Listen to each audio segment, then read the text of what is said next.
What's up guys? It's all there and you guys might be wondering where the heck have I been? Or you guys might not even remember me and that's okay too because you guys don't even have to care about me. But I'm gonna tell you why I was absent for so long. So basically I was hospitalized, which was kind of scary, but I'm gonna explain from the beginning. Let me start from the beginning so it's time for story time, okay? So on a Wednesday, I woke up with a huge discomforting feeling in my chest. Okay, maybe I slept on the wrong side or, so that's why my chest hurts. So I was like, okay, no big deal. But throughout the whole day, my chest pain got a little bit stronger and stronger and stronger to a point where I could totally feel my chest going tighter and tighter, and then it got to a point where I couldn't even breathe anymore. So it was very hard for me to even breathe normally. So that's when I told my mom at midnight. Let alone all day I was with this pain without not telling anyone because I thought that it was something not very important. So then I told my mom at midnight. So I was like, you know what, I really have this really bad chest pain and I can hardly breathe. And then after 30 minutes of being screamed at because I didn't tell her earlier in the day, finally she told me that my dad was gonna take me to the hospital. So I went to the hospital, I went to the ER, and so I told them what was wrong, and then when I told them that I couldn't breathe, that's when right away they took me in the back because you know how you have to fill out those papers your name, last name, address. I mean you die in the hospital and then they take you after you fill out that application. So yeah, so they were like, okay, you can skip that and you can go in the back. The doctor came. It was a she, by the way. She comes and she's like, oh, what's wrong? Since when have you had this chest pain and blah, blah, blah. And I was like, I started from the morning and then throughout the whole day, it just kept getting worse and worse. And then she was like, okay, let me check your breathing. So then she took her things that they use to hear your breathing, your heart, the things that go in here or whatever they're called. So she's like, oh, I can see why you were having trouble breathing. She's like, because I don't hear one of your lungs. And I was like, is that bad? Because definitely that doesn't sound good. When one of your lungs isn't working, then I'm pretty sure that's bad. She's like, I'm gonna give you a mask where you can breathe from so your lungs can open more and more air can get into them. And I'm also gonna do you some x-rays. Okay, not that bad, right? So then the nurse comes with the mask, but inside the little mask it had a little tube that had medicine. So I was supposed to breathe in that medicine that will supposedly help my lungs get bigger or get more air into them. So I was there with the little mask, and then 5 minutes later the guy comes with the x-ray machine. So then they took the x-rays of my lungs, and then the doctor comes 10 minutes after and she's like, it looks like you have a collapsed lung. And I was like, oh my gosh, what do you mean a collapsed lung? She's like, yeah. She's like, that means that one of your lungs isn't getting the air that it's supposed to get. So basically where my air was going, it was not going to my lungs, it was going outside my lungs, which is really, really bad for you. So then she started talking and she's like, you're gonna be hospitalized for 2 weeks, if not 3 weeks. I was like, what? At that point, my mind went blank. I was like, what do you mean hospitalized? I've never been hospitalized before.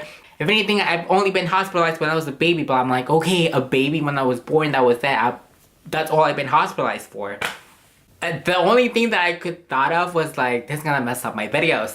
I bought everything super early for my Christmas videos, my New Year's video, and now this is happening. Are you serious? Are you serious? So then, since I stopped listening to her because I was in, I don't know where.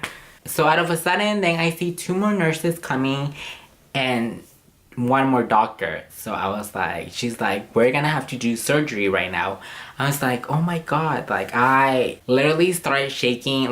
When she said that they were gonna do surgery on me, at that point, I literally started freaking out and I could not stop shaking you guys. Seriously, I was literally like this. My whole body was shaking and I lost it. I kinda went into panic mode. I was like, are you serious? Why? And she's like, when are you listening? I was like, not really. She's like, so what we're gonna do is we're gonna open you And what we're gonna do is gonna put this long needle that's gonna go all the way to your lungs, and that needle is gonna take the air from the lungs that's not supposed to be there. So this is the only thing that I have left, but it was like right here. So it was like right here. And then they're like, okay, we're gonna numb you so you won't feel anything. But because I was so nervous and shaking like super bad, I could totally feel when they were like opening me, and I could totally feel that needle going deeper and deeper, and the pain that I was feeling, it was just, oh my god, it was so bad, so excruciating that literally I started crying. The other doctor that came with the nurses, he's like, no, you have to go in deeper and deeper and deeper. And I was here over here dying of the pain. And I was like, you know what, stop. Like, I can totally feel what you guys are doing to me. Like, this is not normal. So he's like, okay, we're gonna numb you more. So they went 2 more times. So after 2 more times, I could totally feel it, but not like how I was feeling it before. So I was like, okay, now it's working. It's like I can feel less pain. But the doctor was like, I still can find, it doesn't let me go in. Like, it's not going in. The needle is not going in. And it's not like, you guys, it's not like a needle going like that, right? It's like, okay, let me go all the way. And no, it's like they put like their whole body weight and they literally go like that to you. Like, they are not playing nicely over here. They literally get on top of you and they go like super hard to get that needle in. He's like, it's not supposed to be this hard. So like, literally they couldn't find the place where it was supposed to go. So after probably 6 times when they were taking out that needle in and out, it finally went in. And they're like, okay, we're done. So then they put like a little box right there. So that little box was connected to another box that had water, and the water was bubbling. So when the water was bubbling, it was taking out all of the air of the lungs. And so at that point, they also gave me a breathing mask. I totally forgot that when they were finished doing the surgery, to finish me off like completely, they were like, we're all gonna take 3 tubes of blood from me. I was like, are you serious? You guys just did surgery and you're taking out blood from me? Okay, so after that happened, I kind of knocked out for a little bit because so it was like 3 a.m. when they were finally done, and they were like, okay, so in 2 hours, we're gonna take you to the actual hospital. We're gonna go to your room and basically we're gonna keep you there for 1 week or 2 weeks. And so I was like, okay, over here dying with pain. I was like, okay, whatever you say. So then the paramedics came and they were like, okay, so we're gonna take you to your other room. So when I got there, the pain, it was just bad because they moved me so much, and then in the van, there were like a lot of bumps. So that didn't help my needle that was inside my lungs. So when I got to the hospital, I was like, you know what, like I started crying of pain. Like, I couldn't even take that pain. I was like, this hurts really, really bad. They were like, so the medicine that we're gonna give you, it's super strong, so you're gonna feel dizzy and maybe you can even vomit, or, you know, just because it was like that strong. Right away, I felt the medicine got to me because I got super dizzy and I knocked out like that. And then my dad was still there. He was there throughout the whole process. And then I woke up like at 8 a.m. and then my dad was there. I was like, oh, did this just happen? Like, was I dreaming? But then I looked around, I was like, no, this is happening for real life. I was like, god damn. So then my mom comes. So when she saw me, she basically saw me with a tube in my chest, a breathing mask, 2 more needles in my arms. So basically, I could totally see why she was crying, because, I mean, you get there and you see that your son was fine like 5 hours ago, and then you go to the hospital and then you see your son connected from everywhere, which is kind of scary.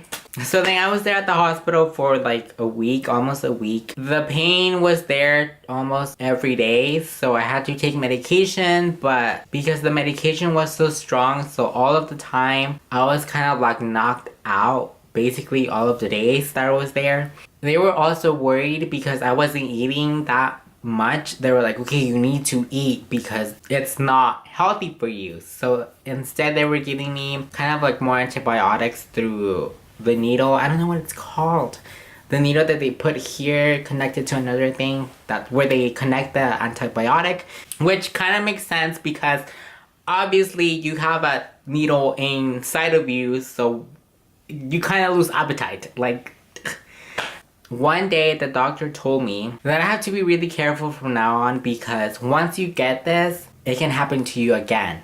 And if it happens to you again, then that's when they have to do surgery because then there's something wrong with my lung because it might be popped or something, and they actually need to do more surgery on me, like really open me and pretty much staple the lung that it's not right, which kind of scared me to death because I was like, I experienced a little surgery, you guys, and I completely almost died.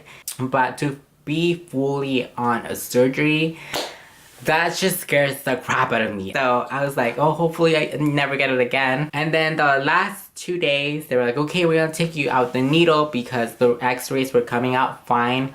My lung was back to its normal size. So I was really, really scared when they were like, okay, we're gonna take out the needle because I thought that it was gonna hurt. But surprisingly, it didn't hurt. What did hurt though, it was the tape because the doctor was going like, I was like, oh, that's my skin. Be careful. He's like, I know, I'm sorry. He's like, you're gonna breathe and hold in that breath and I'm gonna take it out. So he's like, 1, 2, 3, breathe and hold it. And right away he took it out. You didn't even feel the pain. I did feel the pain of the tape though. Like, however though, they did kept me for 2 extra days because the little hole that they did, it was kind of bleeding a little bit, which is not supposed to happen. So they were like, okay, we're gonna keep you for 2 more days to see if it keeps bleeding or not. So I was there for 2 more days. So at the end of the day, they gave me 3 more appointments that I had to go after I was done with the hospital, which was 2 more x-rays and then 1 with the doctor of the lungs. So I was like, okay, so then finally I got out. Can you guys guess what day I got out? I got out Christmas Eve, 6 p.m. I got out. So pretty much my Christmas wasn't very it wasn't very pleasant because I was still very weak from the hospital, and pretty much I just stayed, like, we didn't do anything. I'm usually the person that's very excited for that and organizes everything and decorates everything. So pretty much we had like a super sad Christmas this year, but at the same time I was very glad that the only thing that I care about was my health because, I mean, everyone got super shocked when I got this. Like, no one ever expected this. So that was that for my holidays, you guys. It was very unexpected and I was just very glad that I was with my family. They were literally helping me throughout everything, like, because I couldn't move. If I had to move, they had to help me get up, and like they had to feed me sometimes because I couldn't move because of the needle too. So basically they were there. My mom and my dad were there 24/7. Whatever I needed, they were there. I'm still getting better. I still can do a lot of stuff. Like, I can lift heavy stuff. I can bend down, or I can reach like super up, or just like simple things that in my regular life I need to do but I can't yet. And I hope that all of you guys had a wonderful Christmas and New Year's, or if you guys don't celebrate any of that, you guys had a super awesome holiday. So since I didn't do any New Year's video, let's at least pop this sucker, yeah? It's not even working. Ah! That was a total fail, but happy New Year's, you guys, and thank you guys so much for always being here and looking at my videos and liking them, and I am so grateful for you guys, and I'm so excited for what 2016 has for us. So thank you guys again, and I will see you guys next time. Bye!